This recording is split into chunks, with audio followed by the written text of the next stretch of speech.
Gracias, presidente. Gracias, señora diputada. Bos días a todos e a todos. Aínda que sone retórico, o certo é que a Administración Educativa asume como unha obriga, como non pode ser de outro xeito, interesarse pola situación dos distintos centros educativos. E así o facemos a través dos diferentes órganos, as xefaturas territoriais, a inspección, os servicios centrais da Consellería, incluída a Subdirección de Construccións.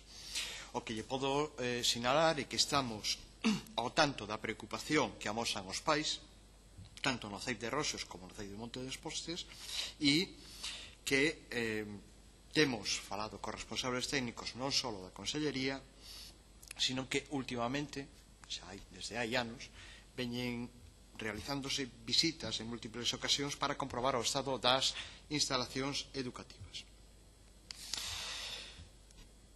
Pero a verdade é que a realidade ven marcada polos números, e vostede o decía.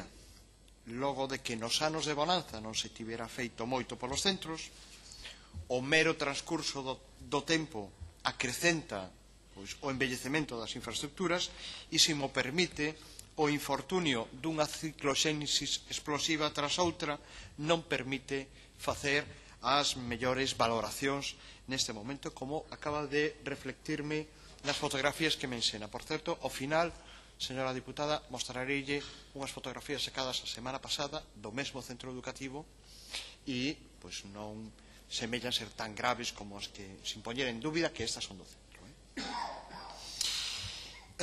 Xa o teño manifestado nesta comisión que a Consellería está a xestionar unha realidade concreta que aquí lle toca vivir, que temos uns orzamentos restrictivos e que temos unha herdanza recibida. E o estamos a facer con responsabilidade, coa responsabilidade de primar o importante sin esquecer pasos que faciliten a adopción das medidas. No caso, empezando polo final do centro ao que se refería, no caso do CEIP de Roxos, a propia AMPA e o equipo directivo teñen explicado a mediados do mes de xaneiro ao xefe territorial da Coruña a súa demanda de ampliación do centro e mesmo representantes do Concello de Santiago, supoño que o coñece, visitaron os terreos que están a carón do mesmo centro. Pero as cousas hai que velas tamén en función das necesidades reais e das posibilidades reais. No referido á ampliación deste centro, tendo en conta os datos sobre a evolución da matrícula nos centros do Concello de Santiago, entre eles o de Roxos, indican un posible estancamento da demanda de prazas no ensino infantil, dado que no mesmo curso, neste mesmo curso último con estadísticas 2012-2013, houve un descenso de 2 alumnos neste centro en educación infantil. En concreto, no curso 2008-2009 o número de unidades de educación infantil era de 3. Continúa a ser o mesmo nos 5 últimos anos, e isto é así, porque se no curso 2009-10, por exemplo, cursaban estudio de infantil 59 nenas e nenos, na actualidade son 66. É dicir, son 7 rapaces máis que están a cumplir perfectamente as ratios das aulas.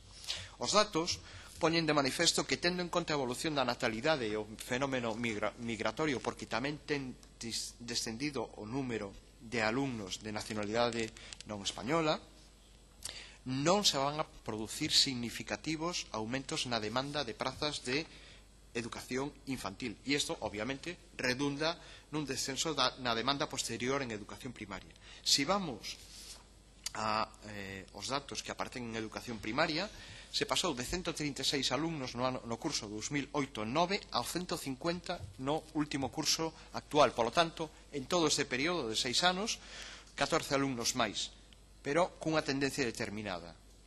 Estancamento da matrícula en quinto curso de primaria, en cuarto curso de primaria, aumentaron 4 alumnos no último curso e en sexto de primaria pasouse de 24 alumnos no ano 2011-2012 a 21 alumnos no curso 2012-2013. Por lo tanto, as estadísticas exixen ser prudentes e, en todo caso, cos preceptivos informes da inspección e da unidade técnica da xefatura, estánse a avaliar polos técnicos a necesidade de ampliación deste centro para, de constatarse unha demanda que o xustifique, asumir un proxecto de ampliación, e precisamente para iso se visitou os terreos anexos ao centro. Con respecto ao CEIP Monte dos Postes, a Consellería e o Concello compostelán acometerán as obras que estén xustificadas e que teñan cabida dentro das disponibilidades orzamentarias. Pero aquí sería bo ser conscientes dunha situación de herdanza da que lle falaba antes. Sobre todo porque esta situación ven de lonxe, non é de agora. É unha situación sobre a que se pudo haber actuado mesmo na etapa dos gobernos bipartitos na Xunta de Galicia e no Concello de Santiago. E non se fixo.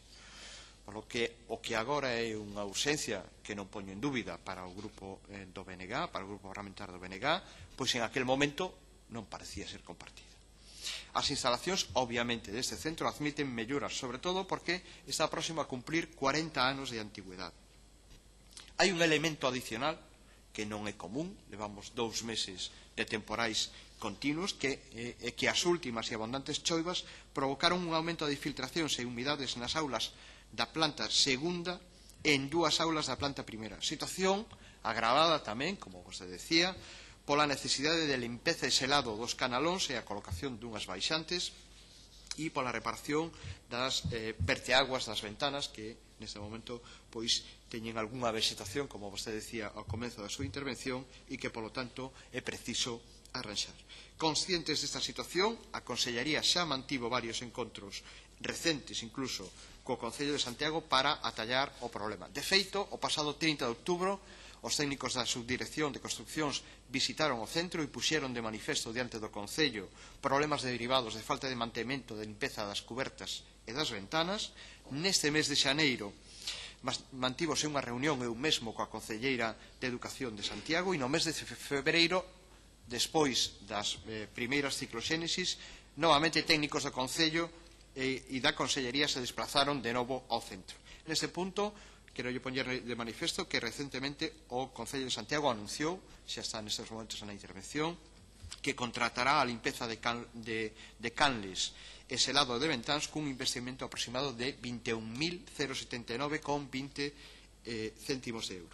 Insisto, nas visitas técnicas ponse de manifesto que estamos nun centro que, a pesar de súa edade, non se atopa tan mal como semella.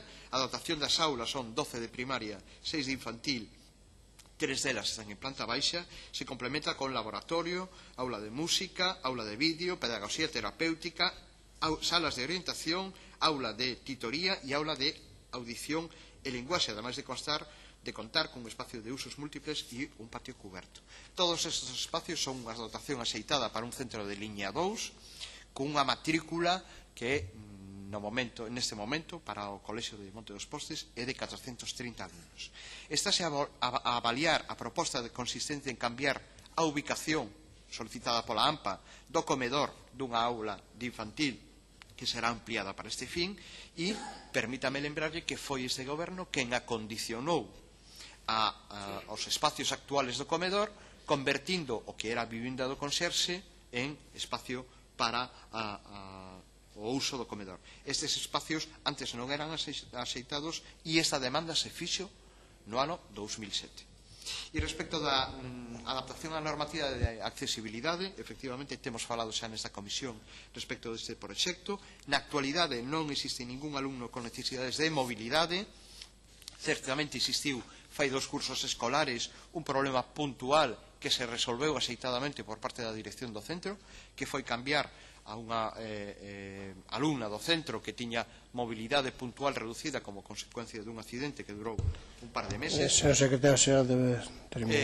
E que foi trasladada de aulas junto co resto dos seus compañeros á planta baixa e reduciron os seus problemas. Por último, solo lembrar que o esforzo inversor no Colexio de Monte dos Postes nos 2 últimos cursos escolares son 55.380 euros no marco dos 283.000 que se levan investido pola Consellería nos centros do Concello de Santiago nos anos 12 e 13. Por o momento nada máis, gracias. Moitas gracias, señor secretario xeral. Turno de réplica para a señora Pontón Mondelo.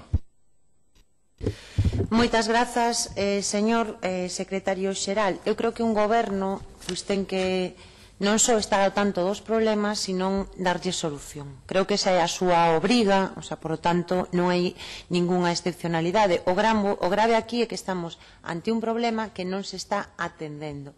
E en algún caso, se se está movendo algo é por a movilización dos pais e das nais, que parece ser que, desgraciadamente, a única linguaxe que entende o goberno. Desde logo, a min gustaríame saber a que se refire vostede cando fala de herdanza. Supoño que se referirá á herdanza do goberno Fraga, que foi quen gobernou durante 16 anos este país, e imagino que a orixe de todos os problemas non estará en 3 anos e medio dun goberno que non tivo signo do Partido Popular. Imagínome que estará falando diso. E, desde logo, a nós isto non nos parece un problema de pim pam pum, sino un problema de asumir cales son as consecuencias dos recortes que se están aplicando e que nos conteste con clareza que é o que vai a facer en relación coas ampliacións tanto de Roxos como de Monte dos Postes, que son dúas cuestións moi claras da nosa pregunta e que non quedaban resoltas. E mire, o problema non é de gobernos bipartitos, o problema de si chove no Monte dos Postes nin da cicloxénese. O problema de si chove no Monte dos Postes será porque hai un deficiente mantemento e porque durante os meses de verán non se limpian os canalóns, non se arranxan os teitos e, por lo tanto, se está aforrando no mantemento dos centros educativos no que despois van os nenos e nenas, que penso que debería de ser unha das principais preocupacións que tivera este goberno. Hai, en teoría, un proxecto feito de ampliación de Monte dos Postes. Vaise facer? Non? En que prazos? Con que orzamentos? Esa era a nosa pregunta. Creo que a súa obriga democrática é vir aquí e respondernos a iso. Tamén me parece moi grave que vostede lle pareza unha cuestión menor o incumprimento da normativa sobre accesibilidade, porque este centro non a cumpre, e que a propia Administración non teña unha preocupación sobre isto, cando se nos